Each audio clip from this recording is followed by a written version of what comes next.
Assalamualaikum warahmatullahi wabarakatuh. Saya Izzatul Muzakira Qur'ani dengan NIM 90400124063.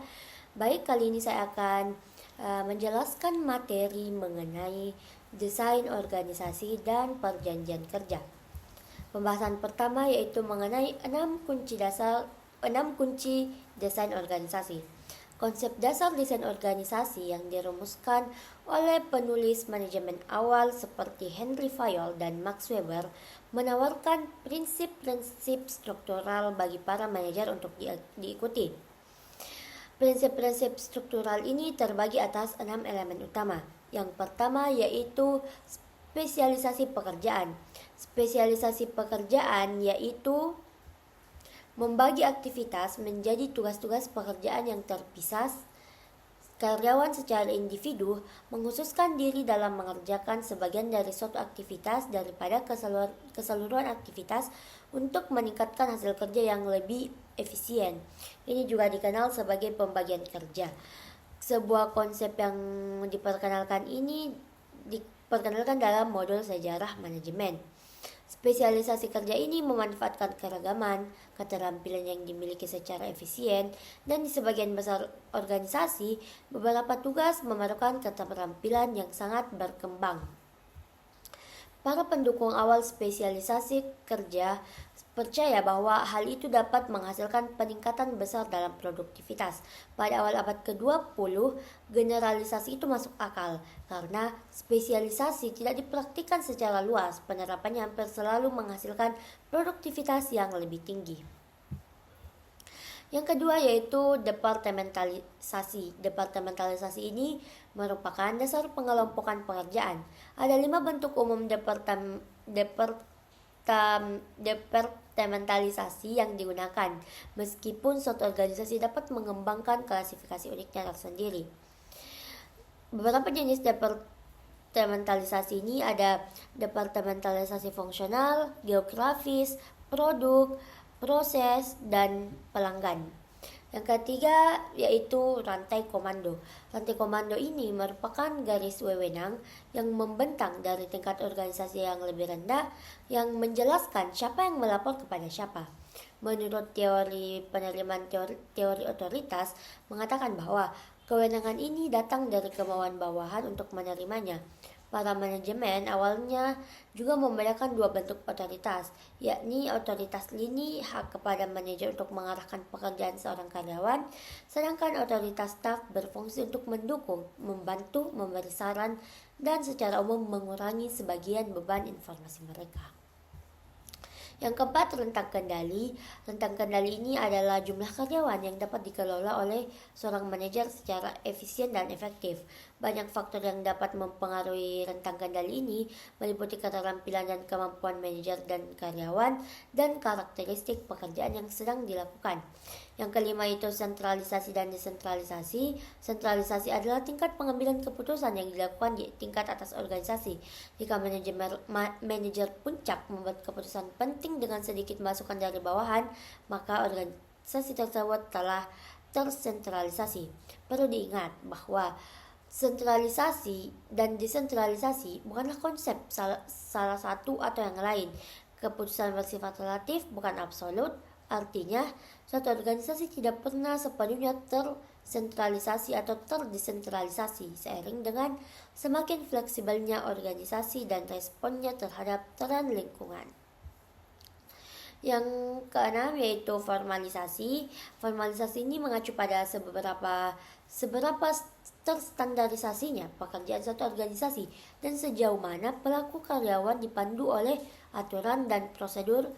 Dalam organisasi yang sangat formal, terdapat deskripsi pekerjaan yang lebih jelas, berbagai aturan organisasi, dan prosedur yang ditetapkan dengan jelas yang mencakup proses dalam melakukan pekerjaan. Pembahasan selanjutnya mengenai mekanisme dan struktur organisasi. Organisasi mekanistik adalah hasil alami dari penggabungan 6 elemen struktur, mematuhi prinsip rantai komando, memastikan keberadaan hierarki wewenang formal dengan setiap orang dikendalikan dan diawasi oleh satu atasan. Organisasi organik ialah bentuk yang sangat adaptif, yang longgar dan fleksibel, seperti halnya organisasi mekanistik yang kaku dan stabil. Alih-alih memiliki pekerjaan dan peraturan terstandarisasi, struktur organisasi organik yang longgar memungkinkan untuk berubah dengan cepat sesuai kebutuhan. Ada pembagian kerja, tetapi pekerjaan yang dilakukan orang tersebut tidak terstandarisasi. Karyawan cenderung menjadi profesional yang cakap secara teknis dan terlatih untuk menangani berbagai masalah. Pembahasan selanjutnya mengenai faktor kontingensi yang membantu baik model mekanisme atau model organisme dari sebuah perusahaan. Para manajer puncak biasanya banyak berpikir untuk merancang struktur organisasi yang tepat. Struktur yang tepat itu bergantung pada 4 variabel kontingensi berupa 1. Strategi dan struktur. Struktur organisasi ini harus memfasilitasi pencapaian tujuan, karena tujuan merupakan bagian penting dari strategi organisasi. Hal itulah yang menyebabkan mereka saling berkaitan. Yang kedua yaitu ukuran dan struktur. Ada banyak bukti bahwa ukuran organisasi ini dapat mempengaruhi strukturnya. Organisasi besar biasanya dianggap sebagai organisasi dengan lebih dari 2.000 karyawan, cenderung lebih banyak spesialisasi, departementalisasi, sentralisasi, serta aturan dan regulasi daripada organisasi kecil. Yang ketiga yaitu teknologi dan struktur. Sikap organisasi menggunakan beberapa bentuk teknologi untuk mengubah masukan menjadi keluaran. Penelitian juga menunjukkan bahwa organisasi itu menyesuaikan strukturnya dengan teknologi mereka, tergantung pada seberapa rutin teknologi mereka dalam mengubah masukan menjadi keluaran. Secara umum, semakin rutin suatu teknologi, semakin mekanistik pula strukturnya, dan organisasi dengan teknologi yang lebih non-rutin cenderung memiliki struktur organik. Yang keempat yaitu ketidakpastian lingkungan struktur. Beberapa organisasi ini seringkali menghadapi lingkungan yang stabil dan sederhana dengan sedikit ketidakpastian. Yang lain menghadapi lingkungan yang dinamis dan kompleks dengan banyak ketidakpastian. Dalam lingkungan yang stabil dan sederhana, desain mekanistik ini bisa lebih efektif. Di sisi lain, semakin besar ketidakpastian, semakin besar pula kebutuhan organisasi akan fleksibilitas desain organik. Bukti tentang hubungan lingkungan struktur membantu menjelaskan mengapa begitu banyak manajer saat ini menstrukturisasi organisasi mereka dengan ramping, cepat, dan fleksibel. Pembahasan selanjutnya mengenai desain tradisional perusahaan. Saat merancang suatu struktur manajerial, manajer dapat memilih salah satu desain organisasi tradisional. Struktur-struktur ini cenderung lebih mekanistik, yang mana sebagai berikut. Yang pertama yaitu struktur sederhana. Sebagian besar perusahaan dimulai dari sebuah usaha kewirausahaan dengan menggunakan struktur sederhana yang merupakan desain organisasi dengan departementalisasi rendah, rentang kendali yang luas, wewenang terpusat pada satu orang, dan sedikit formalisasi. Pada titik ini, manajer mungkin memiliki struktur fungsional atau struktur divisi. Struktur fungsional itu adalah desain organisasi yang mengelompokkan spesialisasi pekerjaan yang serupa atau terkait. Sedangkan struktur divisi itu adalah struktur organisasi yang terdiri dari unit bisnis atau divisi yang terpisah. Dalam struktur ini, setiap divisi memiliki otonomi terbatas, dengan seorang manajer divisi yang memiliki wewenang atas unitnya dan bertanggung jawab atas kinerjanya. Pembahasan selanjutnya itu desain kontemporer perusahaan. Banyak manajer menemukan bahwa desain tradisional seringkali tidak sesuai untuk lingkungan yang semakin dinamis dan kompleks saat ini. Sebaliknya, organisasi harus ramping, fleksibel, dan inovatif. Artinya, organisasi harus lebih organik. Jadi, manajer menemukan cara-cara kreatif untuk menyusun dan mengatur pekerjaan. Desain kontemporer ini mencakup 1. Struktur tim, yaitu adalah suatu bentuk organisasi yang seluruh organisasinya terdiri dari tim-tim yang mengerjakan pekerjaan organisasi. Dalam struktur ini, pemberdayaan karyawan sangat penting karena tidak ada garis wewenang manajerial yang mengalir dari atas ke bawah.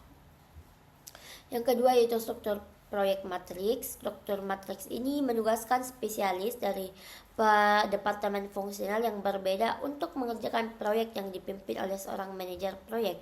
Salah satu aspek Unik dari desain ini adalah menciptakan rantai komando ganda karena karyawan dalam organisasi matriks memiliki dua manajer, manajer area fungsional dan manajer produk atau proyek, yang terbagi atas beberapa wewenang. Banyak organisasi menggunakan struktur proyek, di mana karyawan terus-menerus mengerjakan proyek, tidak seperti struktur matriks. Struktur proyek tidak memiliki departemen formal tempat karyawan kembali setelah proyek selesai. Sebaliknya, karyawan membawa keterampilan, kemampuan, dan pengalaman spesifik mereka ke proyek lain. Yang ketiga yaitu struktur tanpa batas. Pengaturan struktural untuk menyelesaikan pekerjaan yang telah dikembangkan disebut di sekitar penumbuk masif adalah contoh desain organisasi kontemporer kontemporer lain yang disebut organisasi tanpa batas, yang merupakan organisasi yang desainnya telah ditentukan oleh atau terbatas pada batasan horizontal, vertikal, atau eksternal. Untuk meminimalkan atau menghilangkan dalam batasan ini, manajer perlu menggunakan dua desain. Yang pertama desain virtual dan yang kedua desain jaringan. Yang keempat itu struktur pembelajaran. Struktur pembelajaran merupakan satu organisasi yang telah mengembangkan kapasitas untuk terus belajar, beradaptasi, dan berubah. Tantangan manajer saat ini adalah untuk menginspirasi dan memungkinkan pekerja yang berpengetahuan untuk memecahkan setiap hari masalah yang tidak dapat diantisipasi. Karakteristik struktural apa yang dibutuhkan organisasi pembelajaran. Karyawan di sebuah organisasi di berbagai spesialisasi fungsional dan bahkan di berbagai tingkat organisasi harus berbagi informasi dan kolaborasi dalam aktivitas kerjanya. Cara perusahaan menyatukan antara internal dan eksternal organisasi. Yang pertama itu kolaborasi internal, yaitu bila manajer yang yakin bahwa kolaborasi antar karyawan ini diperlukan untuk upaya kerja keras yang lebih terkoordinasi dan terintegrasi. Beberapa yang paling populer yaitu tim lintas fungsi, satuan tugas, komunitas pabrik. Baik, yang kedua yaitu kolaborasi eksternal. Kolaborasi eksternal ini telah menjadi tren yang sangat populer bagi organisasi, terutama di bidang inovasi produk. Kita akan melihat dua bentuk kolaborasi eksternal, yaitu inovasi terbuka dan kemitraan strategis.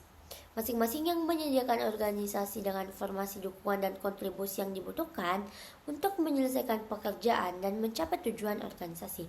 Namun, penting bagi manajer untuk memahami tantangan tentang bagaimana masing-masing dapat disesuaikan dengan desain struktural organisasi. Fleksibilitas perjanjian kerja yang digunakan perusahaan. Di bagian kali ini, kita akan melihat beberapa jenis pengaturan kerja fleksibilitas, termasuk telecommuting dan minggu kerja yang dipadatkan, waktu fleksibel, dan pembagian kerja. Seperti yang di bawah ini. Yang pertama itu bekerja dari rumah, yaitu pengaturan kerja di mana karyawan bekerja di rumah dan terhubung ke tempat kerja melalui komputer. Tidak perlu dikatakan lagi, semua pekerjaan cocok untuk bekerja dari rumah, tetapi banyak yang cocok. Yang kedua, minggu kerja yang dipadatkan, yaitu di mana karyawan ini bekerja lebih lama dari hari biasanya, yang mana paling umum itu 4 hari kerja sampai jam 10. Itu dalam mengatur perusahaan dan tenaga kerja. Pekerja kontingen adalah pekerja sementara, pekerja lepas, atau pekerja kontrak yang pekerjaannya kontingen berdasarkan permintaan atas layanan mereka. Salah satu permasalahan utama yang dihadapi bisnis dan pekerja kontingen ialah mereka yang merupakan kontraktor independen atau pekerja lepas mengklasifikasikan siapa yang benar-benar memenuhi syarat sebagai salah satunya. Tantangan desain selanjutnya pembahasan terakhir itu mengenai tantangan desain organisasi terkini. Saat manajer mencari desain organisasi yang paling mendukung dan memfasilitasi karyawan, harus dilakukan secara efisien dan efektif. Mereka harus menghadapi tantangan tertentu, karena tantangan ini termasuk menjaga karyawan tetap terhubung dan mengelola masalah struktural global. Yang pertama itu menjaga karyawan agar tetap terhubung, mengelola masalah struktural global. Ya, itu saja dua. Apapun desain struktur yang akan dipilih oleh manajer untuk organisasi mereka, desain tersebut pasti akan dapat membantu karyawan dalam melakukan pekerjaan mereka dengan cara terbaik, paling efisien dan efektif yang mereka bisa. Struktur tersebut harus mendukung dan memfasilitasi anggota organisasi saat mereka melaksanakan pekerjaan organisasi. Bagaimanapun, struktur organisasi hanyalah sarana untuk mencapai tujuan. Mungkin hanya itu yang dapat saya sampaikan, kurang dan lebihnya mohon dimaafkan. Wassalamualaikum warahmatullahi wabarakatuh.